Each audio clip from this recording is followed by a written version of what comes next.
Alausa is not just a word in a whole land. Alausa depicts royalty.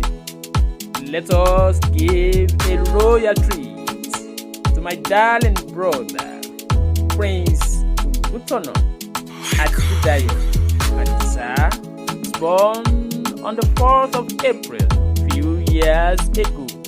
Prince Oguntono Adedayo Adisa had his elementary education at DC School, Okeola, where he proceeded to LA Commercial Grammar School. He distinguished himself at LA Grammar School as the male prefect. He proceeded to Osun State Polytechnic. He studied national and higher national diploma in business studies. The activism in Prince Adedayo reflected when he became the secretary to his departmental association at Ost Poly. Prince Oguntono Adedayo Adisa was a staunch activist. He was at a time the General Secretary, Federation of Iwo Ayedire and Ololuwa Students Association, the Apex Student Body that transformed to Federation of Iwo Land Students Union. My brother works with the Osun State Local Government Service Commission. It was at a time specifically from 2012 to 2015. The chairman, Nolke Iwo Local Government. My brother is a member of Osana Society, First Baptist Church.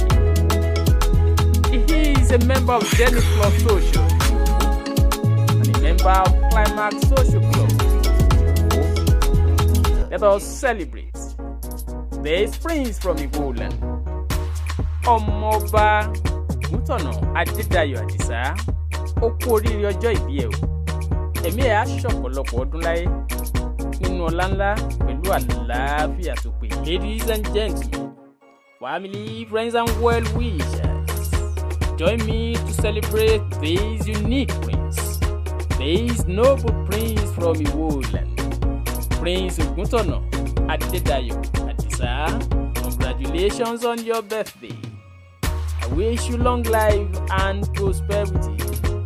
Ìgbà ọdún kan ṣoṣo ni Oguntono Adedayo Adisa. Ìwọ́lọ́mọ ọba Aláùsá, ọmọ Aláùsá Odùgbé, ìwọ́lọ́mọ Kòsámù ẹkùn, ìwọ́lọ́mọ Alápá àtàtó Adedayo Adisa. Ìwọ́lọ́mọ abẹnu apó tàǹbírí, ọmọ oníṣẹ́ mọ̀ pé ṣẹ́ òun ò dáa, ìwọ́lọ́mọ oníwà mọ̀ pé wà òun ò sunwọ̀n. Adedayo Adisa, ìwọ́lọ́mọ fìlúnàmọ́ bíi dàgbà, máa bẹ̀bẹ̀ jóyè, ìwọ́lọ́mọ búmbà bí ogidan. Oguntono Adedayo Adisa, ẹni obìnrin wò tó bùpò sẹ́kún, pébèyè òjọ́kọ̀ ẹni á sì jáde.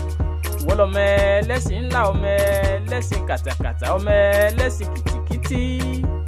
Adedayo Adisa, ọmọ ẹlẹ́sìn mẹ́rìndínlógún, mẹ́jọ ń jókòó, mẹ́jọ ń ṣàríjẹ́. Ọlọ́mọ ọ̀pá bàbá mẹ́sìn lẹ́sẹ̀ ẹ̀sìn ń jókòó, bàbá ń mì pẹ́kẹ́. Ọba Oguntono Adedayo Adisa, ọba Aláùsá Awúdẹ́rẹ́ nílé Ìwó, lódò ọba nílé Odídẹrẹ́ iye ire. Ìwọ́lọ́mọ tẹ́nigbọ́lá, ọmọ tẹ́nigbọ́rẹ́. Ìwó tí ò nílẹ̀kùn bẹ́ẹ̀ náà ní kọ́kọ́rọ́ ẹ̀rú wẹ́wẹ́ ni wọ́n fi ń délé nílé bàbá wo. Àwa lọ máa fẹ́rúkẹ́ ọmọ rẹ̀ rú béèrè ni. Àgbèrè ní wà wọn kì í gbowó là lọ́wọ́ pé Oguntono Adedayo Adisa, ọmọ ọba Aláùsá wa lọmọ lúwo gbàgídá, ọmọ tẹlúmere. Congratulations on your birthday. I wish you long life and prosperity. Ọmọọba Oguntono Adedayo Adisa, dansaki ẹ o, ó kú oríire ọjọ́ ìbí. Ẹ̀mí ẹ̀ á ṣọ̀pọ̀lọpọ̀ ọdún láyé. Wàá dàgbà, wàá dùgbò, wàá fọwọ́ páwú, wàá fèrègì jòbì.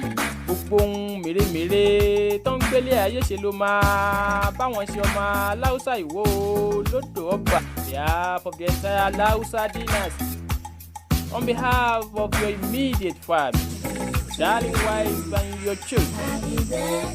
Wish you long, healthy, and prosperous. Congratulations, my brother.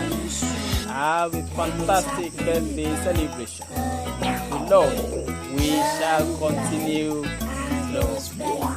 Happy birthday, Prince Ògúntọ̀nà Adédayọ̀.